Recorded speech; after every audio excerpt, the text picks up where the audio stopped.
Hey guys, it's Summer. Welcome back to my channel. I am so glad that you decided to click on today's video.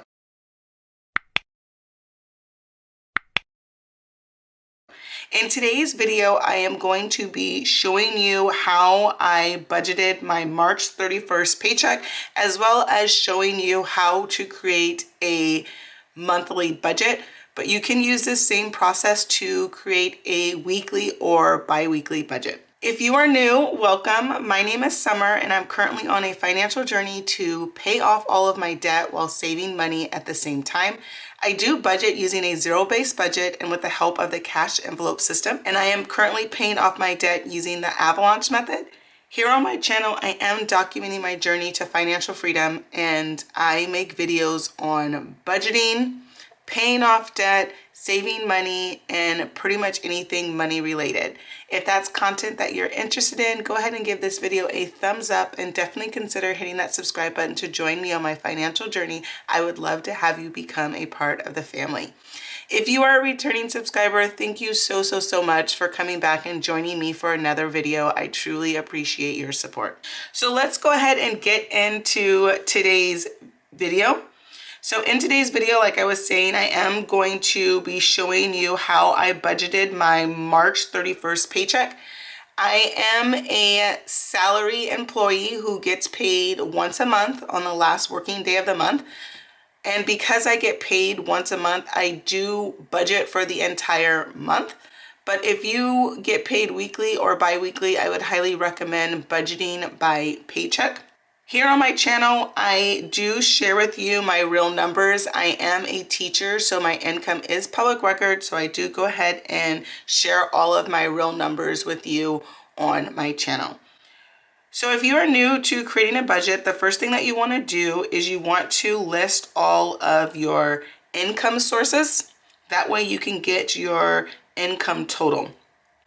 I do budget using the Budget by Paycheck workbook by the Budget Mom, but you do not have to use her workbook to budget.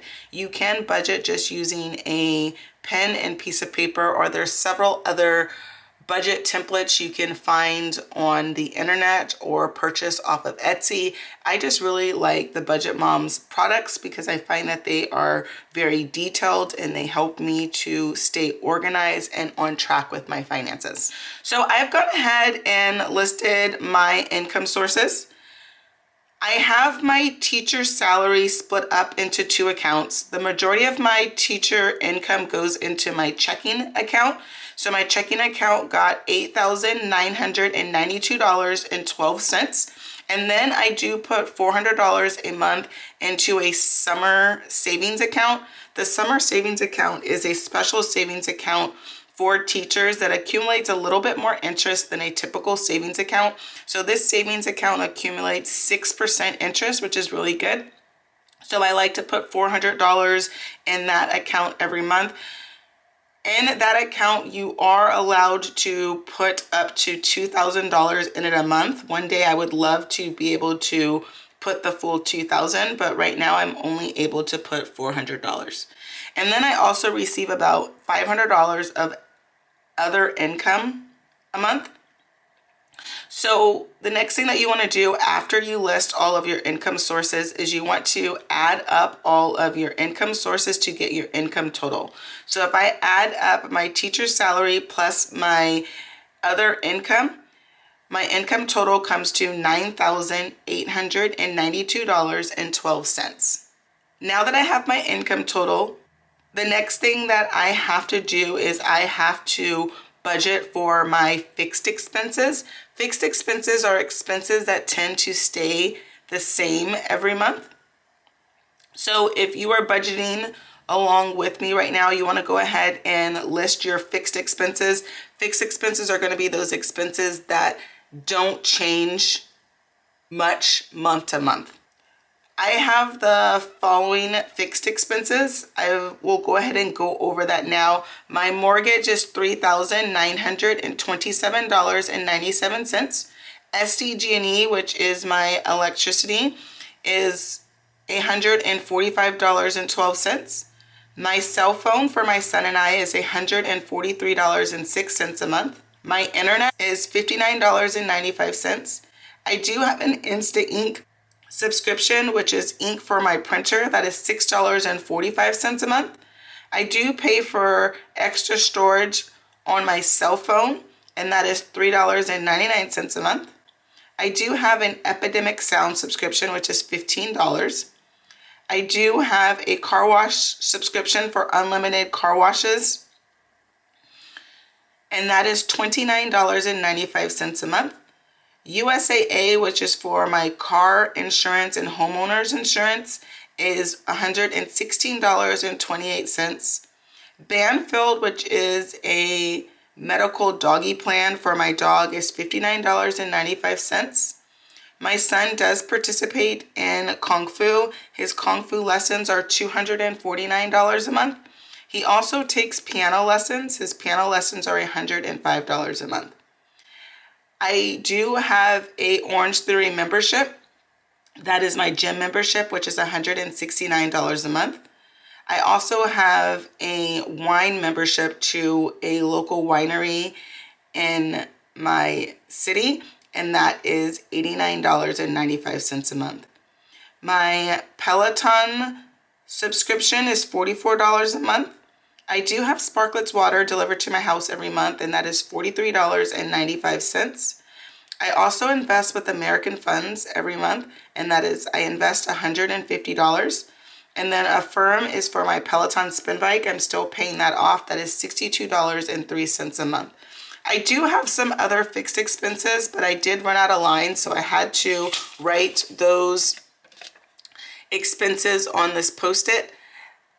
I do have to pay HOA. I do live in a condo, so I have to pay HOA fees of $417 a month.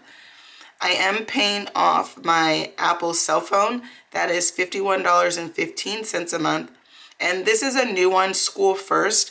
I did borrow money from my savings account to make some renovations to my house when I had my kitchen redone. While they were already in and having to redo my kitchen and my floors, I wanted to do some upgrades to my house, so I did have to pay for those things out of my own pocket. And then I also did buy all new appliances for my kitchen. And I want to go ahead and pay myself back. So until I pay myself back, I'm going to be paying $249.72 to my savings account.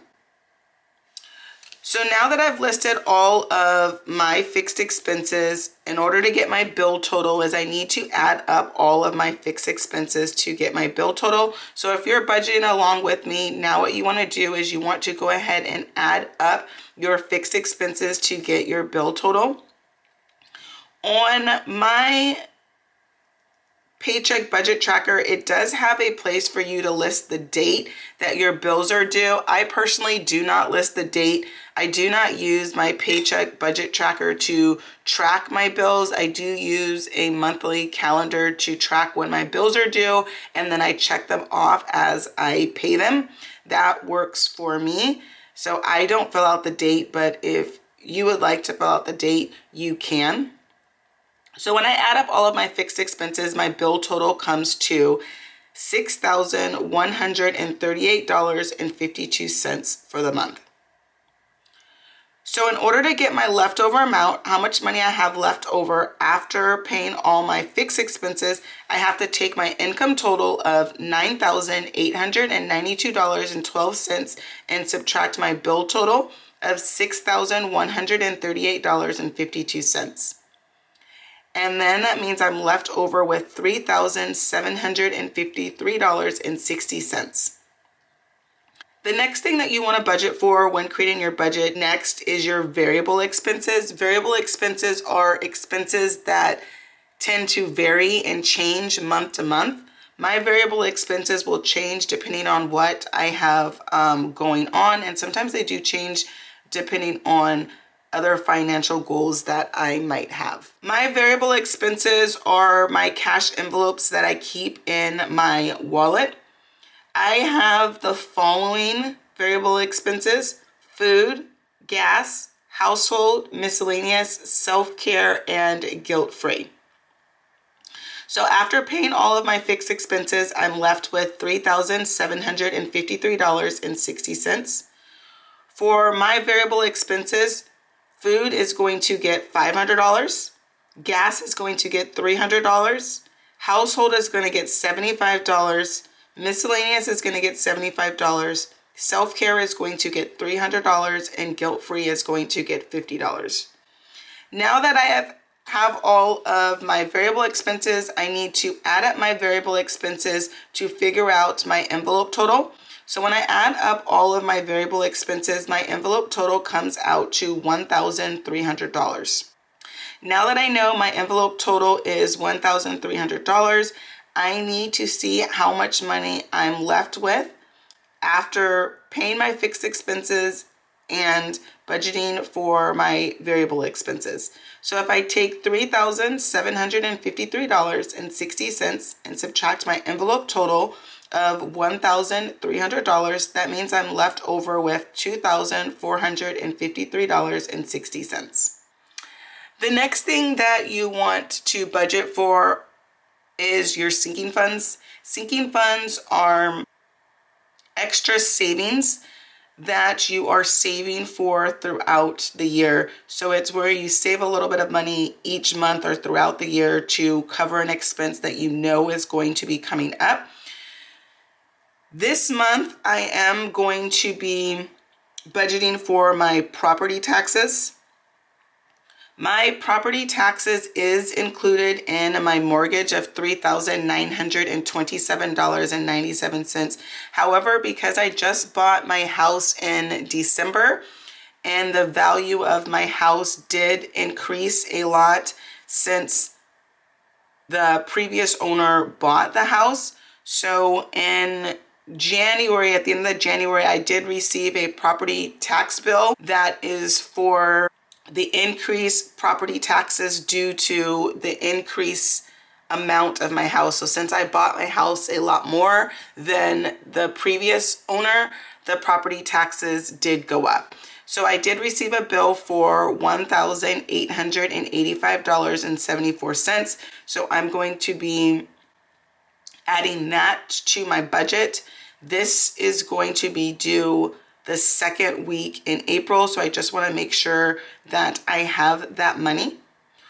One thing that I did forget to let you guys know is my income for this month is a little bit higher. I did receive a raise and my raise took effect in July. However, they didn't start paying me for my raise until last month, so they did have to give me all of the money that was due from July until April. So that's why my monthly income is a little bit higher this month. So if I take my leftover amount of $2,453.60 and I subtract my sinking fund total of $1,885.74, that means I'm left over with $567.86. My sinking funds do change month to month. I do not budget for all of my sinking funds at a time. What I like to do is I like to focus on one or two sinking funds at a time, and I will typically focus on that as it's getting closer to the due date. So since my property taxes is due in a couple of weeks, I really wanted to focus on that. But the next sinking fund that I'm going to need to focus on is going to be the back to school sinking fund. That way I can start saving money for when my son goes back to school to pay for his back to school expenses. So after my sinking funds, we are left with $567.86. The next thing that I budget for is my extra debt. Right now I'm not really making extra debt payments because I am focusing on other things. And a lot of my debts have 0% interest, so my focus is not really paying off my debts. It was at the beginning of my financial journey, but since having a mortgage, my financial goals have changed, and there's just things that I really want to do to my house. So that is where my focus is at this time. However, I do, like I said, want to pay myself back from borrowing from my savings account. So since I did have some extra income this month, I do want to pay myself back an additional $167.86. So my extra debt total is $167.86. So if I take my leftover amount of $567.86 and subtract my extra debt total of $167.86, that means I'm left over with $400. Then the last thing that I budget for is my extra savings. I do have $400 that goes into a summer savings account. So if I take my leftover amount and then subtract my saving total of $400, that means I'm left with $0. So that is how I get a zero-based budget where every dollar is accounted for.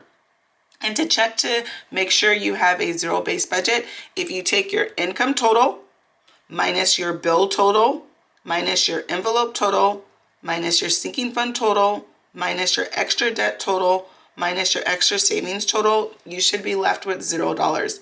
And the goal of a budget is to create a zero-based budget. You want to create a budget where every dollar is accounted for and where every dollar has a job. So that is a look at my April budget using my March 31st paycheck. So since I do get paid once a month, on the last working day of the month, I use that paycheck to cover my next month expenses. The next thing that is on my in my paycheck workbook is a cash envelope breakdown. On this page, you just list all of the envelopes. This will include your cash envelopes as well as your sinking funds. I'm not taking out any money for my sinking funds. I'm just going to leave the money for my property taxes in my account. I'm only taking out money for 5 of my cash envelopes. For gas, I am cashless, so I do leave the $300 I have allocated for gas in my checking account. And then on this side, you just go through and figure out your cash denomination breakdown. I like to have a variety of bills for food, a variety of bills for household and miscellaneous, as well as self-care. And then guilt-free, I just want one $50 bill.